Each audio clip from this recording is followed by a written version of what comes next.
It was a quiet Tuesday evening, or at least it should have been. I hadn't expected anything unusual. I hadn't expected anything at all, really.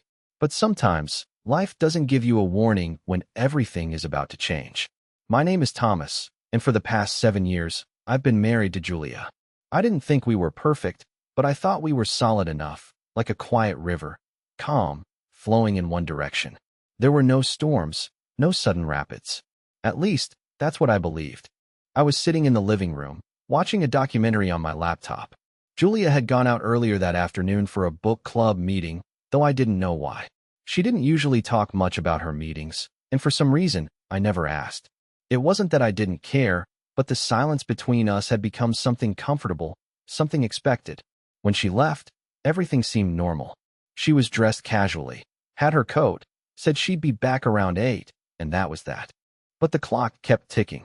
8 came and went, then 9, and she still wasn't back. I wasn't concerned at first. I figured maybe she was grabbing dinner with friends or something.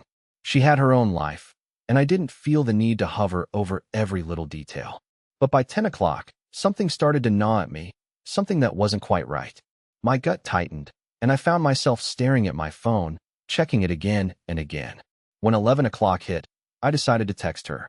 It wasn't like Julia to be out this late without any word. I tried to keep my message simple, nothing too pressing, but the unease in my chest had become almost unbearable. Hey, where are you? Everything all right? I hit send, then leaned back against the couch, staring at the ceiling, trying to ignore the unease creeping up my spine. Seconds later, my phone buzzed. I grabbed it quickly, half expecting a simple, "I'm on my way home." But instead, it was a short reply. "On my way. Be home soon." The response was so quick, it felt almost rehearsed. I frowned and sat up straighter, staring at the message. Something about it felt off, like she was trying to cover something up. There was no, "I'm sorry, I'll be home late." No extra words that might explain the delay. Just "on my way. Be home soon." But I let it go. I told myself I was overthinking it. I couldn't remember the last time I had done this. Felt like something was off. Maybe she was just tired from her meeting, or maybe her friends had kept her longer than expected.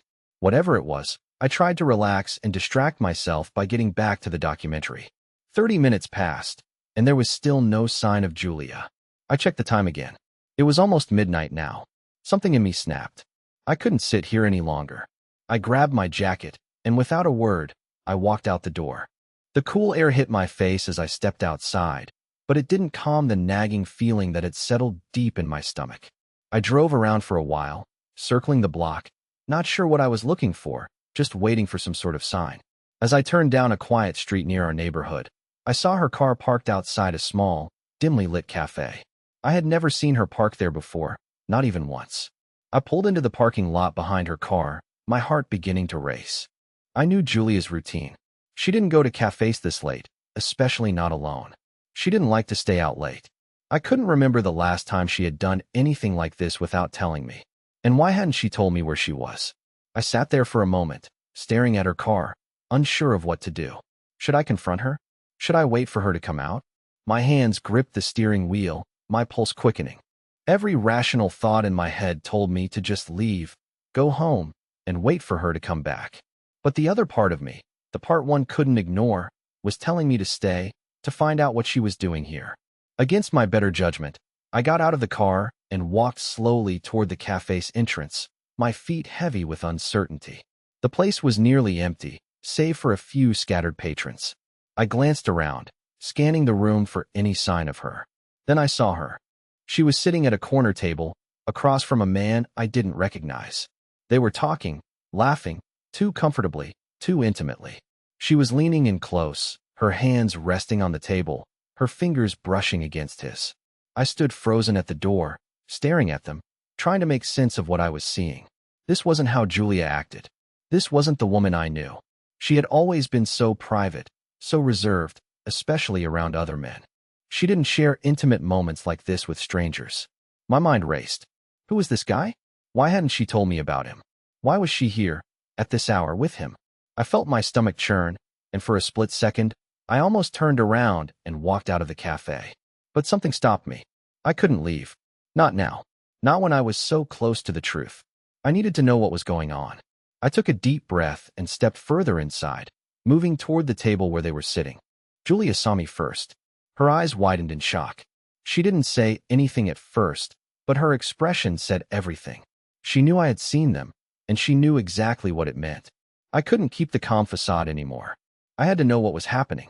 Julia, I said, my voice unsteady. What's going on? She quickly stood up, and the man across from her did the same. He was tall, well-dressed, someone completely unfamiliar to me. I could feel the tension building in the air, thick and heavy, like the moment before a storm. Before she could say a word, I looked directly at her and repeated, "What's going on, Julia?" Her silence spoke volumes. Julia froze for a moment. The silence between us was unbearable. The man at the table, standing a bit too close to her for comfort, looked at me, his expression a mix of confusion and something else, something I couldn't quite place. I couldn't take my eyes off Julia. She stood there, her hands nervously fidgeting, her usual calm demeanor completely shattered. I'd seen her like this before, but never like this. "What are you doing here, Thomas?" she asked finally, her voice soft, almost too soft. But I could hear the edge of panic in it. "This is not what you think." "Not what I think," I repeated, my voice barely above a whisper. My mind was racing, trying to put the pieces together, but I couldn't. Nothing made sense. "So you're telling me that I'm imagining this? You're here with some guy, at nearly midnight, and I'm just supposed to believe this is, what? Business? A meeting?" Her eyes flickered to the man, then back to me. She didn't answer immediately, which made my chest tighten with every passing second. I felt like I was standing in some strange version of reality, where nothing made sense, where the world I thought I knew was suddenly upside down. The man looked at me, and I could see a hint of unease in his eyes. "He's just someone from work," Julia said after a long pause, her words careful, calculated. "We were discussing a project, just that.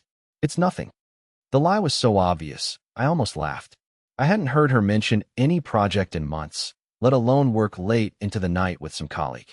I had no idea who he was. He didn't look familiar, not in the slightest. I was grasping for something, anything, to make sense of this, but it was like the walls were closing in on me, and all I could do was stare at her, waiting for something more to make sense. I didn't want to believe it. I didn't want to hear what I knew was coming. But she wasn't going to tell me the truth, not yet. Not until she had no choice. "Julia," I said, my voice trembling despite my best efforts to keep it steady. "We've been together for years. I don't understand why you think I won't know when you're lying. Why won't you just tell me the truth?" She opened her mouth to say something, but the words caught in her throat. I could see her struggling, trying to find a way to make it sound believable, trying to weave a story that wouldn't break the fragile facade she'd built around herself. But there was no escaping the truth anymore. The man, Brad, as I now noticed his name tag read, shifted his weight uncomfortably. "Maybe it's best if we just go," he said, clearly trying to defuse the tension. But his attempt only made things worse.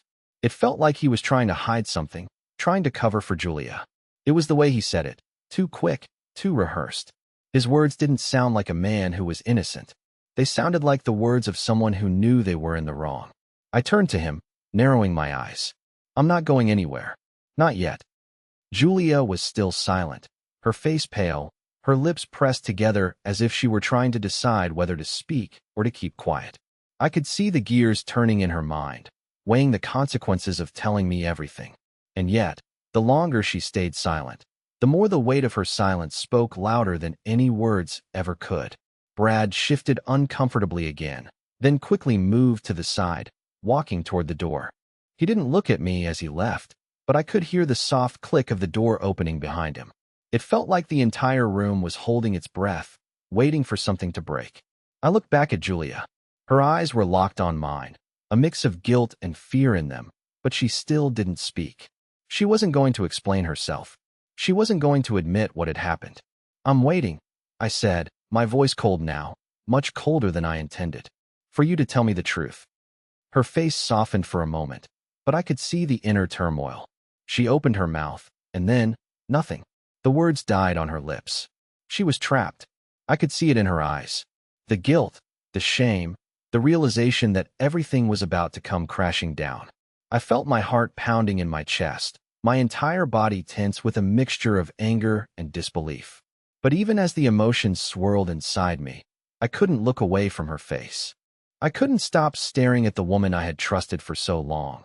The woman who was now standing in front of me, silent and broken, her secrets out in the open, yet still desperately clinging to her lies. Finally, after what felt like an eternity, she spoke. "I didn't want you to find out this way," she whispered. "But I had to tell you sometime."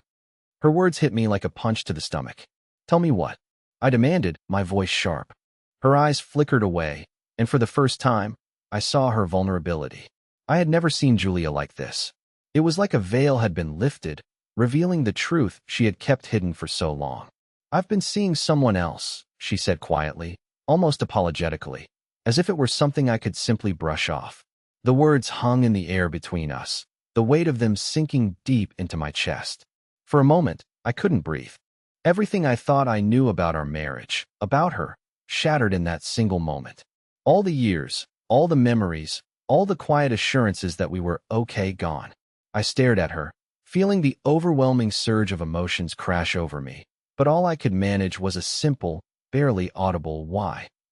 The words she spoke hit me like a freight train, leaving me breathless and stunned. I could barely comprehend what she had just said. "I've been seeing someone else." The phrase echoed in my mind, repeating over and over again, as if trying to embed itself in my reality. I stared at her, unable to move, unable to speak. The room felt smaller, the air thinner, as if the space between us was suddenly charged with tension I couldn't escape. The silence between us stretched on for what felt like hours, but it was only moments. Julia's eyes were filled with a mixture of guilt, shame, and something else. Regret, maybe. But there was no anger, no defiance, just a cold, empty vulnerability that made my skin crawl. She wasn't even looking at me now. Her gaze was fixed somewhere beyond me, somewhere out of reach, as though she was lost in thought, calculating the cost of her words, weighing her next move. I didn't know how to respond. How does one respond to something like this? I had imagined a million scenarios in my mind, but none of them had prepared me for this. None of them had prepared me for Julia to look me in the eyes and admit she had been seeing someone else. The woman I had trusted, the woman I had loved, had been lying to me for months, perhaps even longer. The betrayal was suffocating, and all I could do was stand there, motionless. "Why?" The word slipped out before I could stop it. It was barely a whisper, yet it felt like it had been shouted into the stillness of the room. It was the only question that mattered, the only thing I needed to know. Why had she done this? She blinked rapidly, like she was trying to hold back tears. Her lips parted, but no words came out at first. I could see her struggling, the weight of what she had confessed pressing down on her. She finally took a shaky breath and spoke, her voice quiet, almost apologetic. I didn't mean for it to happen," she said, her eyes darting to the floor. "It was just, one thing led to another, and I couldn't stop it. I didn't want to hurt you. I never wanted to hurt you, Thomas." Her voice faltered as she spoke my name, the sound of it so foreign to me now. I took a step back, my mind racing, trying to process what she was saying. "You didn't mean for it to happen?" I repeated, incredulous. "You didn't mean for it to happen?" My voice was rising, the anger that had been simmering inside me finally breaking free. "How do you not mean for something like this to happen? How do you just fall into someone else's arms and not realize what it's doing to me? To us?" She looked up at me then, her face pale, her eyes filled with a sorrow that almost made me feel sorry for her, even in the midst of my rage. "I don't know," she said, her voice cracking. "I was just lonely. I felt like we were drifting apart, like you weren't really here anymore. And when I met him, he made me feel seen, Thomas. He made me feel alive again." Her words stung, each one cutting deeper than the last. Lonely? Alive? What the hell was she talking about? How could she say that to me after everything we'd been through? I had been here, trying to build a life with her, working late hours, giving her my love and attention. And yet, she had gone to someone else for comfort. Someone who had filled the gaps that I didn't even know existed. "You think that's an excuse?" I asked, my voice trembling with fury. "You think that justifies what you've done? You think I'm supposed to feel sorry for you because you felt lonely?" She recoiled slightly, as if my words had struck her physically. "No, I didn't mean it like that," she whispered, tears welling up in her eyes. I'm not asking for you to feel sorry for me. I didn't know how to fix it. I didn't know how to talk to you anymore. It was easier to be with someone who didn't have all the baggage. Someone who didn't expect so much from me. I felt my jaw clench. The room seemed to spin for a moment, the walls closing in as if I were drowning in her words. So what? I asked, incredulous. You just gave up on us? You just walked away? My voice broke on the last word, and I cursed under my breath. I had never felt so betrayed, so completely shattered. Julia's face crumpled, and she finally let the tears fall. I didn't want to leave you, Thomas. I didn't want to lose what we had, but I was scared. I was scared of everything falling apart, and instead of talking to you, I took the easy way out. Her confession hit me harder than I expected. I had always thought that if anything ever happened between us, it would be something that happened slowly, something we could talk through, something we could fix together. But this wasn't something that could be fixed. This was a betrayal that I couldn't ignore. I don't know what to say to you right now, Julia, I said, the words thick in my throat. I felt like I was suffocating. I don't know how to look at you the same way anymore. She stepped forward, reaching out to me, but I took a step back, not ready to let her touch me, not ready to let her apologize her way out of this. Please, she whispered, her voice desperate. I don't want to lose you. I'll do anything. I'll stop seeing him. I'll cut him out of my life. I just need you to understand, Thomas. I was just so lost. I didn't know how to fix it, and I thought this was the only way. I looked at her, her tear-streaked face, her trembling hands, and for a moment, I almost felt the old pull of compassion. But then I remembered everything. I remembered the lies, the late nights, the silence, and the man who had taken my place. It all came flooding back. I don't know if I can trust you again, I said, the words tasting like acid in my mouth. I don't know if I can ever look at you the same way. Julia's face fell, and in that moment, I realized that nothing would ever be the same between us. The love, the trust, everything we had built, it was all gone. And I was left standing there, in the ruins of my marriage, wondering how we got here and what would happen next. I'm sorry, Thomas, she whispered again, but it felt hollow now, like nothing more than empty words. I turned and walked toward the door, the weight of everything pressing down on me. The pain was unbearable, but I couldn't stay here anymore. I needed space. I needed time to think. As I stepped out into the cold night air, I knew one thing for certain. This was the end, and nothing would ever bring us back. I stepped out of the cafe and into the brisk night air, trying to steady my breath. My heart was pounding so hard I thought it might break through my chest. I couldn't even begin to process everything Julia had said. The words, "I've been seeing someone else," kept ringing in my ears, louder with each step I took. I didn't know where I was going or what I was doing. All I knew was that I had to get away from her, away from the weight of what I had just learned. I walked for what felt like hours, my feet moving without direction, just trying to escape the thoughts swirling in my head.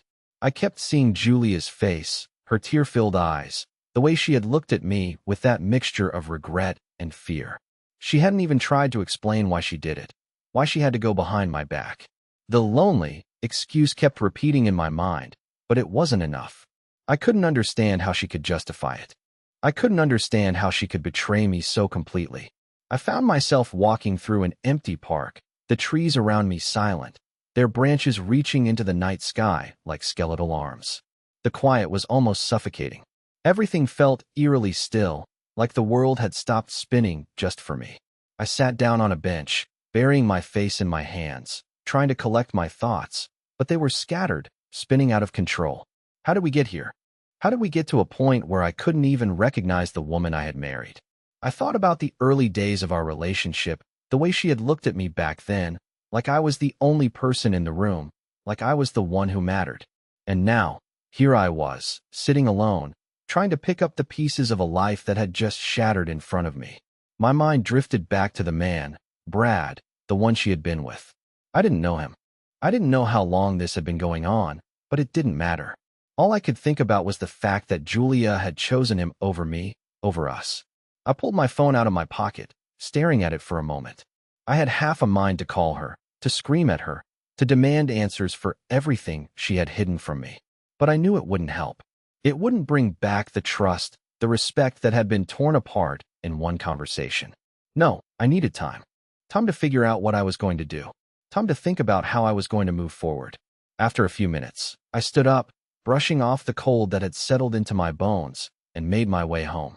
The drive was quiet, almost too quiet. I kept replaying our conversation in my mind, trying to understand how I hadn't seen it. How had I missed the signs? We had both been so caught up in our own lives, drifting apart without even noticing it. But how could I have been so blind?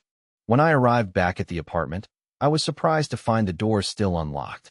Julia had told me she would wait for me to come back, but I didn't expect her to stay here after everything that had happened. I hesitated for a moment before stepping inside. The lights were off, and there was a stillness to the place that felt almost foreign. I could feel the weight of the silence pressing down on me. Every part of this apartment reminded me of the life we had built together. It felt like a ghost of what was once real, and I couldn't stand it. I walked into the living room and stopped short. Julia was sitting on the couch, her hands folded in her lap, her face pale.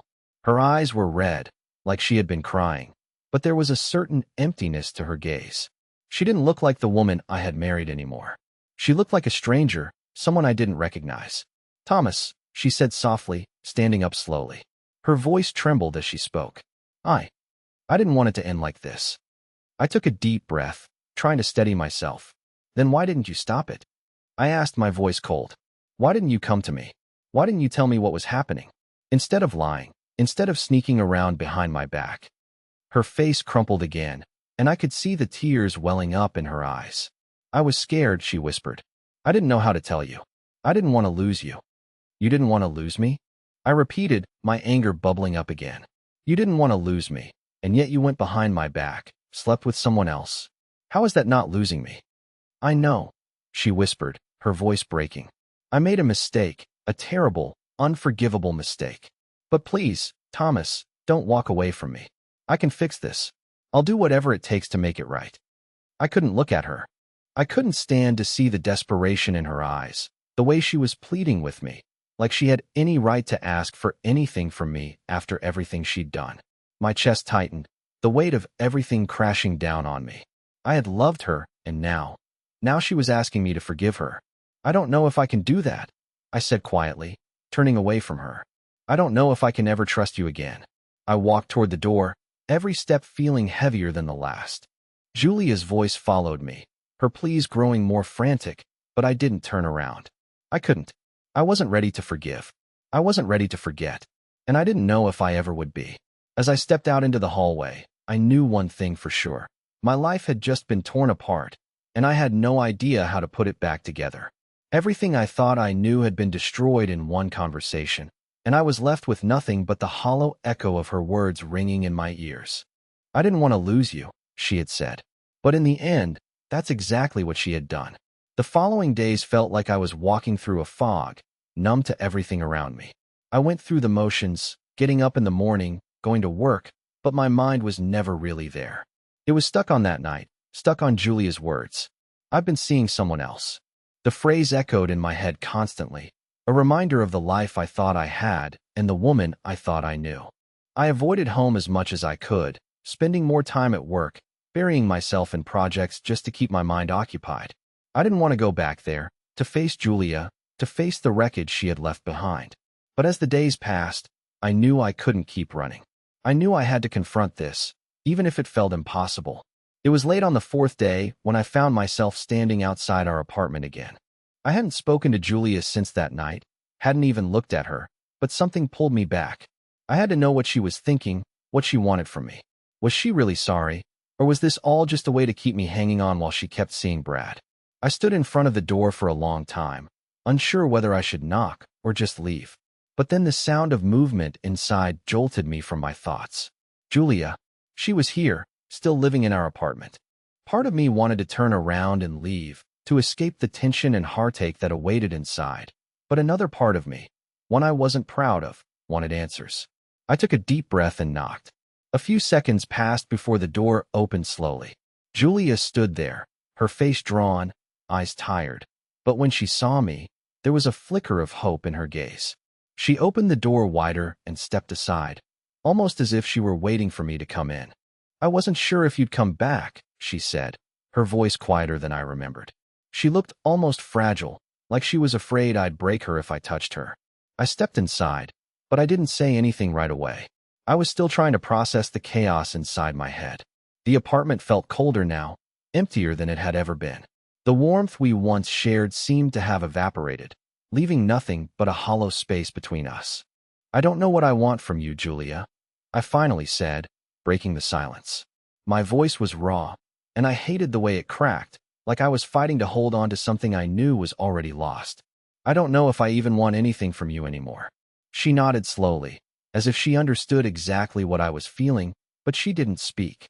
She just stood there, waiting for me to continue. "I've been thinking about everything, about us, and about what happened," I went on, trying to organize the thoughts that were swirling in my mind. "And the truth is, I don't know how we got here. I don't know how you could do this to me."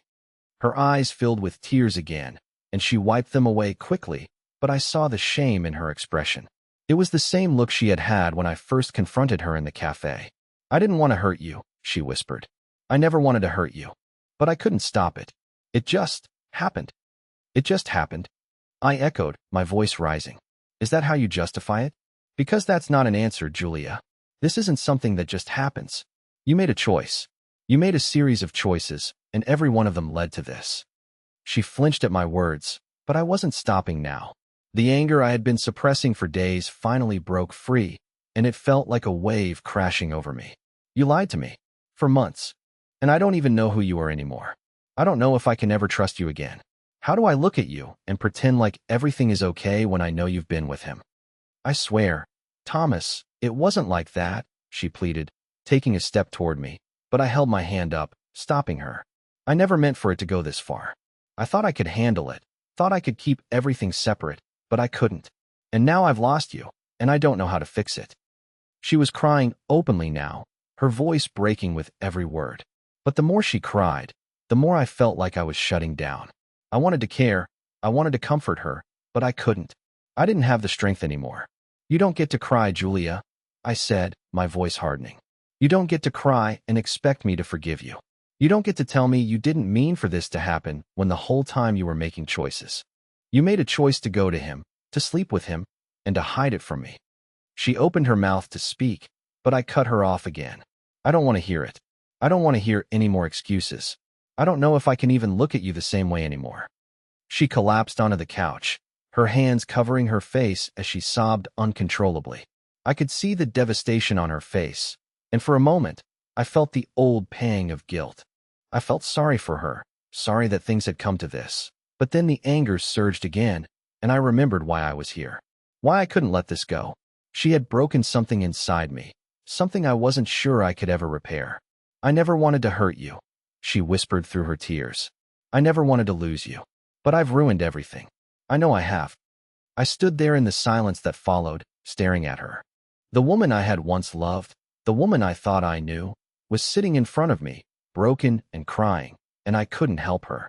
I didn't even know how to help myself anymore. All I knew was that the trust we had built was gone. It had been shattered, and no amount of apologies or tears was going to bring it back. I turned away from her, walking toward the door. I didn't know what the future held for us. I didn't know if there was even a chance of repairing what was broken. But for the first time in a long time, I felt a strange sense of clarity. Whatever happened next, I knew one thing for sure. I couldn't go back to who we were.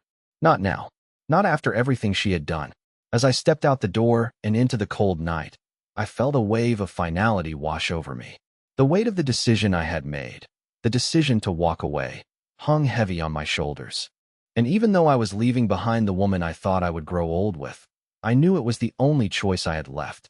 The life I thought I had was gone, and now I had to figure out how to move forward without her. The days that followed were a blur. I couldn't tell you if they were slow or fast. Time seemed to stretch and bend in strange ways. I moved through the motions, my body still functioning, but my mind was miles away. The apartment felt suffocating. Every corner reminded me of Julia, of what she had done, of what we had lost. I couldn't escape it. I couldn't escape her. I knew I needed space. I needed distance to think. But the question that kept gnawing at me, the one that I couldn't shake, was whether I was truly done. Was I ready to walk away from the woman I had loved, the woman I had built a life with? The answer wasn't clear. In the quiet moments when I found myself alone, I would picture our life together. Her laugh, the way her hand felt in mine, the way she used to look at me with that softness in her eyes. It was hard to imagine that all of that could be gone. But the truth was, she had shattered it. And no matter how much I wanted to hold on to it, I couldn't deny the fracture running through everything we had built. One night, about a week after our confrontation, I found myself sitting in a bar, nursing a drink and staring into the amber liquid, trying to lose myself in it. I didn't know why I had come here. Maybe it was the loneliness, the quiet that had settled over me like a heavy blanket. Maybe I just needed to feel something other than the suffocating pain in my chest. The bar was half empty, the low hum of conversation and clinking glasses filling the air. I sat in the corner, trying to keep to myself, not wanting to face anyone. That was when I saw him. Brad. The man who had come between us. The man who had taken what was mine. He was sitting at the bar, alone, his back to me. My stomach twisted as I watched him, the anger that had been simmering inside me flaring to life again. How dare he? How dare he just walk around like nothing had happened? Like he hadn't destroyed everything I had worked for? For a moment, I considered leaving. I wasn't ready for this confrontation. But the more I looked at him, the more I realized I had to do this. I had to face him. I couldn't keep running from it, from the mess she had made, from the betrayal that had torn me apart.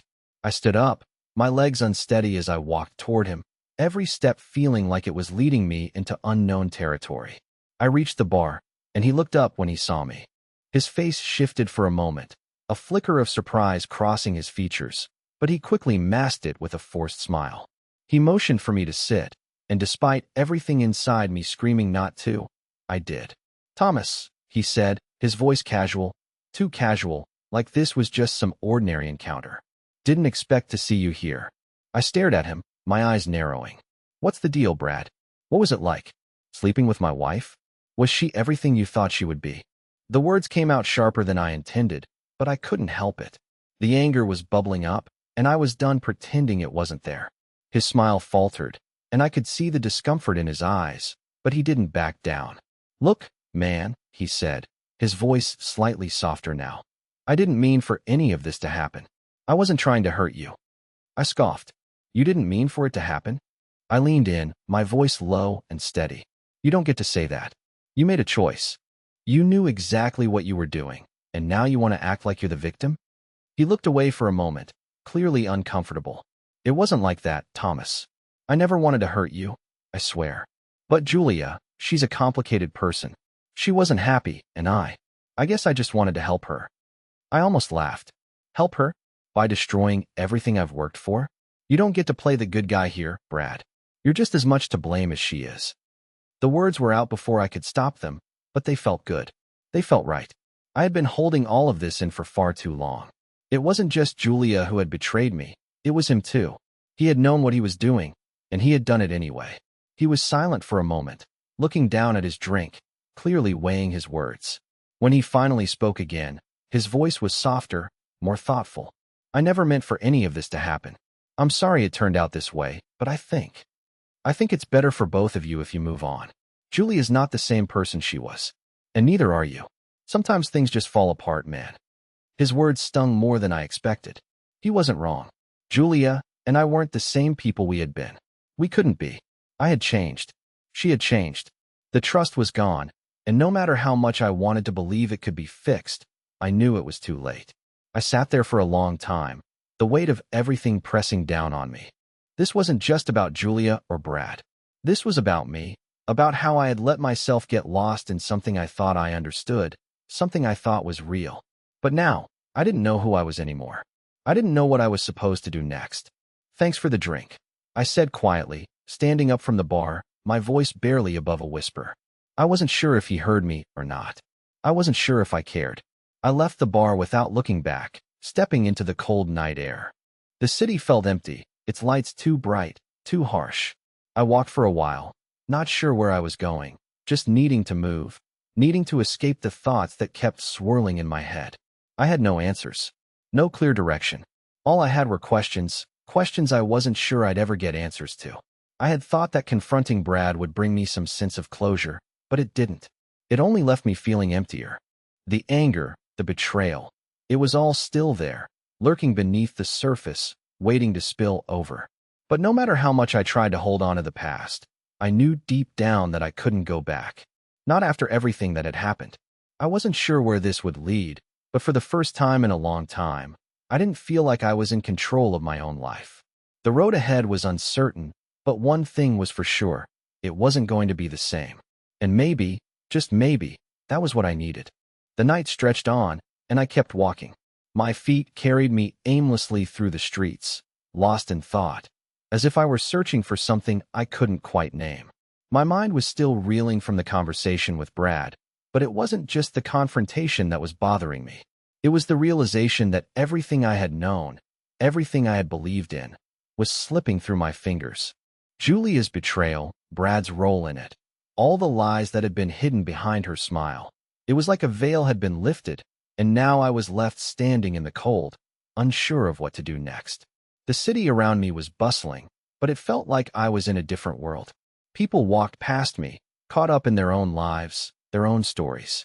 But I was no longer a part of that world. My world had been shattered, and I didn't know how to piece it back together. I wasn't sure if I even wanted to anymore. I found myself at a small diner on the edge of town. The neon sign buzzed overhead, flickering intermittently, casting a dim glow on the sidewalk. I wasn't hungry, but I needed somewhere to sit, somewhere to breathe. I pushed the door open and walked inside. The air was thick with the smell of coffee and greasy diner food. A few people sat at the counter, talking quietly, but it was mostly empty.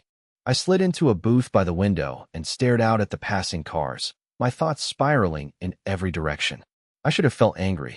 I should have felt betrayed. But instead, there was this numbness. I had been going through the motions for so long, clinging to the idea of what I thought was my life, that I didn't even know who I was anymore.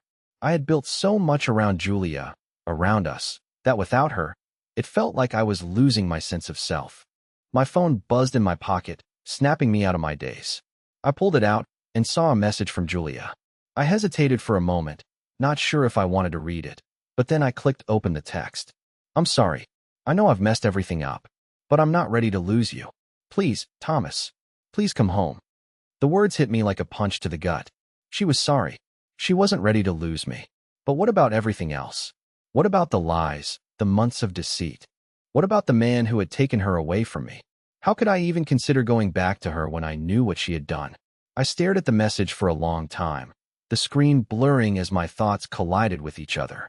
A part of me wanted to reach out, to tell her I was still there, that I could forgive her, that maybe we could fix this. But another part of me, the part that had been hurt so deeply, the part that couldn't forget what had happened, told me to walk away, to move on.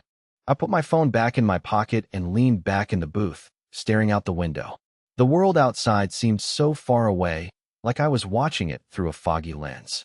I had no answers, no clear direction, just this overwhelming sense of loss, and the feeling that no matter what I did, I couldn't get back to where we were. The diner waitress came over and asked if I wanted anything.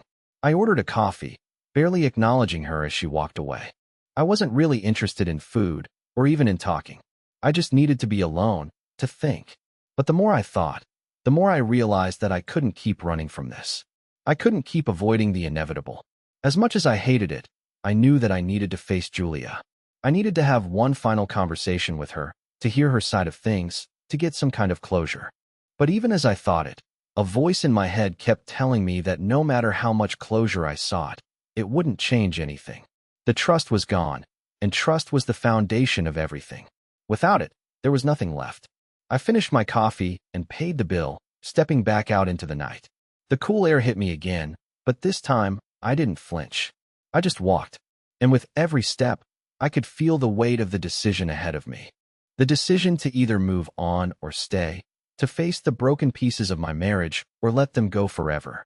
The apartment building was looming in front of me when I arrived. I stood outside for a few moments, gathering my thoughts, wondering what I would say. Would I go back to her? Would I even be able to look at her again? Would I forgive her? Or would I walk away and never look back? I couldn't answer those questions yet. But I knew one thing for sure. No matter what happened tonight, everything had changed. Our life, our future, everything we had was no longer mine to hold. And that realization, no matter how much it hurt, was something I had to face. I stepped inside, the familiar scent of our apartment hitting me the moment I opened the door. It felt like a lifetime ago that this place had been a home, a place of warmth and comfort. Now, it felt like a tomb, a reminder of everything I had lost. Julia was sitting on the couch when I walked in. She didn't look up at first, but I could see her shoulders tense as soon as I entered. She was waiting for me to say something, anything, but I couldn't. I just stood there, staring at her, trying to understand the woman in front of me. "I'm here," I said, my voice rough, barely a whisper. I didn't know if I was speaking to her or to myself. "What do you want from me, Julia?" She finally looked up, her eyes swollen from crying, her face a mask of desperation. "I want us to fix this," she said softly, her voice breaking. "I know I've hurt you. I know I don't deserve your forgiveness, but I'm not ready to let go. I can't be without you, Thomas. Please." The desperation in her voice hit me harder than I expected. She wasn't just asking for forgiveness. She was asking me to make a choice that I wasn't sure I was ready to make. "Please don't ask me to make that decision," I said, shaking my head. "I don't know if I can give you what you want." The silence between us felt heavy, like the weight of everything we had built and everything we had lost was crashing down on us both. I didn't know where we went from here, but I did know one thing. No matter what, I had to make a decision. I couldn't keep living in this limbo, and I wasn't sure I was ready to live in the past anymore. The silence stretched between us, thick and heavy, both of us stuck in the same moment, unsure of what to say next. I could see the fear in Julia's eyes, and for the first time in days, I realized that she wasn't the only one who was scared. I was too. The weight of everything, the betrayal, the hurt, the lies, felt like a burden I wasn't sure I could carry. But as I stood there, looking at her, I realized that the choice wasn't just about forgiveness. It was about me, about whether I could find a way to move forward, not just for her, but for myself. "I don't know if I can forgive you right now," I said quietly, my voice trembling. "But I don't want to give up on us either. I don't know what it's going to take, Julia, but I'm willing to try. For both of us." She blinked, as if she hadn't expected those words. Her face softened, a mixture of relief and gratitude washing over her. "You're willing to try?" I nodded. "I think I have to. Because if I don't, I'll be walking away from something I'm not ready to let go of. But this isn't going to be easy. It'll take time, and we'll have to rebuild everything, starting from the ground up." Her eyes filled with tears, but this time, they weren't tears of sorrow. They were tears of hope. "I'll do whatever it takes, Thomas. I'm so sorry. I'll prove to you every day that I can be the woman you deserve." I walked over to her slowly, my heart still heavy, but with a new sense of possibility. I wasn't ready to forgive her completely, not yet. But I was ready to start the healing process. Maybe it wasn't going to be perfect, and maybe there would be days when I'd doubt myself, doubt her. But I couldn't walk away without trying, without giving us the chance to rebuild. I sat down beside her, taking her hand in mine. For the first time in a long while, it felt like there was something solid between us again, something real. "I don't know what the future holds, but I'm willing to find out," I said, looking into her eyes. She squeezed my hand, her voice steady now. "We'll find a way, Thomas. Together." The weight on my chest didn't magically disappear, and I didn't expect everything to be fixed overnight. But as we sat there, holding hands, a quiet understanding passed between us. We both had a lot of work to do, but for the first time in weeks, I felt like there was a chance. A real chance to rebuild, to move forward. It wouldn't be easy, but maybe, just maybe, it could be worth it. We didn't have all the answers. We didn't know what the future held. But in that moment, sitting together on that couch, we both knew one thing. We weren't ready to let go. Not yet. And that was enough to give us the strength to keep going. The road ahead would be long, and there would be bumps along the way. But as we took the first step together, hand in hand, I realized that sometimes, even after everything has fallen apart, there's still a chance to build something new, something stronger. And maybe, just maybe, that was exactly what we needed.